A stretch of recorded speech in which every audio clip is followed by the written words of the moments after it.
एक ऐसा पेन जो ना चाहते हुए भी लिया जाता है और हर बार उससे ग्रस्त होते हैं।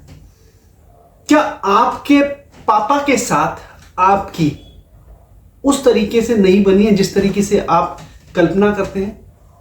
आज आपको अपने लाइव एग्जाम्पल के साथ बहुत ही शानदार तरीके से कुछ चीज बताना चाहूंगा जो कि आपकी लाइफ में आपके और आपके फादर के रिलेशन के लिए सबसे ज्यादा इंपॉर्टेंट पार्ट है। आज इस वीडियो के माध्यम से उन सभी पिता और बेटे के रिलेशन के बारे में आज बहुत खुल के चर्चा करने जा रहा हूं, क्योंकि ये एक ऐसा पेन है जिसको लेना हर किसी के लिए बहुत ही बड़ी बात हो जाती है। क्योंकि एक एज के बाद जब बच्चा अपने जवानी के दौर में पहुंचता है तो वो अपने आप को सब कुछ समझता है, और जब वो बच्चा बड़ा होता है तो उसको ना समझते हुए उसके जो पिता होते हैं उसको समझ चाहने की हर बार कोशिश करते हैं, और हर बार ही एक चीज निकल के आती है, आपसी मतभेद होना। दोस्तों, इस चीज को बहुत ध्यान से समझना। आपका और आपके पिताजी का रिलेशन जो कि एक बहुत बड़ा रिलेशन होता है बाप और बेटे का, बहुत से लोगों में ये एक इतना अच्छा और प्योर रिलेशन है जिसके अंदर मैं भी आता हूं। मेरे फादर के साथ बहुत अच्छा और दोस्त का रिलेशन है, बट उसी के साथ साथ कुछ मर्यादा, कुछ पर्दा जरूर है जो कि हर रिलेशन के अंदर रहना बहुत ज्यादा इंपॉर्टेंट है। अब ये चीज आपको समझनी है जिसके बीच में फादर और बेटे का रिलेशन नहीं बन पाता है। अब उसका क्या रीजन सबसे बड़ा होता है, इस चीज को समझना कि हर बार नॉर्मली किसी भी पिताजी से पूछा जाता है या किसी भी बाप से पूछा जाता है कि आपके लिए लाडला कौन है, बेटा या बेटी? वो हर बार हर समय अपनी बेटी को हमेशा प्रायोरिटी देते हैं, बेटे को नहीं। क्यों? उसका भी रीजन है। ऐसा नहीं है कि उनके लिए बेटा प्यारा नहीं है। बाप एक ऐसा पार्ट होता है जो हमेशा अपने दर्द को, अपनी पेन को अपने गुस्से में और अपने कठोरता के अंदर छुपा के रखता है, और इसके बाद होता क्या है, वो एक कठोर बाप बन जाता है। सो दोस्तों, इस रिलेशन को समझना बहुत ज्यादा इंपॉर्टेंट है। ये उन सभी बेटों के लिए है जो अपने पिता को समझने में कुछ ना कुछ कमी क्रिएट कर देते हैं, और ये उन सभी फादर के लिए है जो अपने बच्चों को समझने में बहुत ज्यादा इन्वॉल्व नहीं होते। सबसे पहले हम बात करेंगे बेटे के रिलेशन की उसके फादर के साथ। देखो, होता क्या है, जब हम अपनी उस एज में होते हैं, एक जवानी की एज में होते हैं, तो उस समय हमें यह लगता है कि हम सबसे ज्यादा समझदार हैं। जो हमारे फादर हैं, हमें टोक रहे हैं, हमें बोल रहे हैं, वो हम उसको नकारने की पूरी कोशिश करते हैं, और हम ये सोचते हैं यार इनको तो कुछ पता नहीं है, इनको कुछ भी नहीं आता, ये फालतू की बातें करते रहते हैं, हमेशा टोकते रहते हैं, हमेशा उल्टा सीधा बोलते रहते हैं। लेकिन वो टोकना, वो बोलना उनका नहीं होता, उनके एक्सपीरियंस का होता है। और हर बार जब आप बाप बनोगे ना, तो आपको खुद फील होगा कि अपने बच्चे के लिए आप हमेशा एक प्रकार से उसकी पूरी दुनिया होते हैं।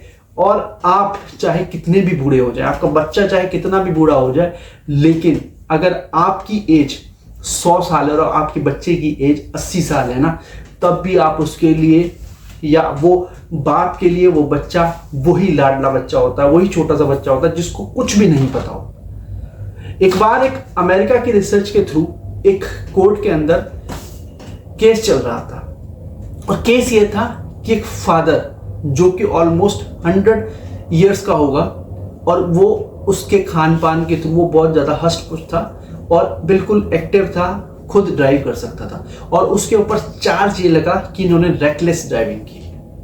अब वो रेकलेस ड्राइविंग को जस्टिफाई जज के सामने क्या करता है कि I have a son of 78 year old, और मुझे उसको हर 15 दिन के अंदर उसका ब्लड चेंज करने जाना होता है, और उस दिन उसकी तबीयत ज्यादा खराब हो गई। इसी वजह से मैंने कुछ भी नहीं देखा, मैंने यहां तक कि रूल्स और रेगुलेशन को भी फॉलो नहीं किया, क्योंकि मुझे अपने बच्चे की जान बचानी थी। सो दोस्तों, सबसे पहला पॉइंट यही है कि बच्चे के नजरों में या बाप के नजरों में बच्चा हमेशा बच्चा ही रहता है, चाहे वो कितना ही बड़ा क्यों ना हो जाए। दूसरा पॉइंट आपको यहां पे ये समझना होगा कि जब बच्चा बड़ा होने लगता है और उसको ये फील होता है कि उसको सब कुछ पता है और उसके फादर को उससे कम ज्ञान होता, तो ये सबसे बड़ी गलतफहमी होती है उस बच्चे की, जो कि उसको समझना चाहिए। तीसरा पॉइंट सबसे इंपॉर्टेंट है इन दोनों के रिलेशन के अंदर, जो क्वेश्चन मार्क बनता है वो है फादर अपने बच्चे को उस तरीके का पूरा टाइम नहीं दे पाते due too busy in their business, in their work, जो पूरा का पूरा दिन वो इन्वॉल्व रहते हैं उस काम के अंदर, तो अपने बच्चों को इतना स्पेसिफिक टाइम नहीं दे पाते जितना उनको देना चाहिए, और इसकी वजह से एक बीच में एक जो बैरियर बन जाता है गैप का, जो कि उनके रिलेशन को और तोड़ना स्टार्ट कर देता है। फोर्थ पॉइंट, आप इस चीज को ध्यान से समझना। देखो, बाप और बेटे का रिलेशन एक दोस्त का रिलेशन होना चाहिए, जैसा कि मेरे फादर के साथ है। और ये सबसे इंपॉर्टेंट पार्ट है, यहाँ पे आपको ये समझना होगा कि अगर फादर के साथ पर्दा रखते हुए दोस्ती की जाए ना, तो सबसे बेहतर दोस्त जिंदगी का फादर के अलावा और कोई नहीं हो सकता, क्योंकि वो एक ऐसा दोस्त होता है जो आपको हमेशा सही डिसीजन देगा, सही राय देगा।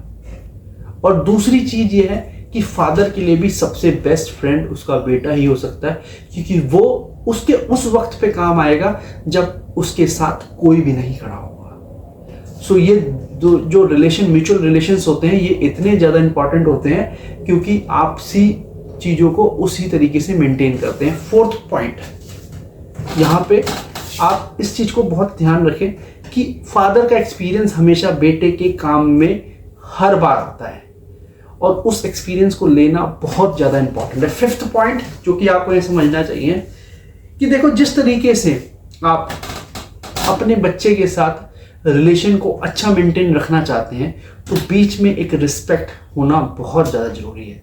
रिस्पेक्ट, शर्म और पर्दा, ये तीनों चीज़ अगर होगी और दोस्ती उतनी ही ज़्यादा उनके बीच में बहुत अच्छी और एकदम विलय हो पाएगी, क्योंकि ये सबसे इंपॉर्टेंट पार्ट है। सिक्स पॉइंट, आपको यहाँ पे ये समझना है कि दोस्त आपको बहुत मिल जाएंगे, लेकिन एक दोस्त का रिलेशन अपने फादर के साथ तभी निभा सकता है जब आप अपने फादर को भी समझे। कई बार ऐसा होता है कि आपके फादर कुछ ऐसी चीजें बोल जाते हैं या कुछ ऐसे काम करते हैं जो कि उस स्टेज पे सही नहीं है, लेकिन किसी ना किसी वजह के वो काम होता है, और उसको समझना आपको सबसे ज़्यादा इंपॉर्टेंट है, रेदर देन उसको हमेशा स्किप करने के लिए। तो ये रिलेशंस आपके फादर के बीच का सबसे बड़ी नींव है, इसको बहुत अच्छे तरीके से प्लान कीजिए।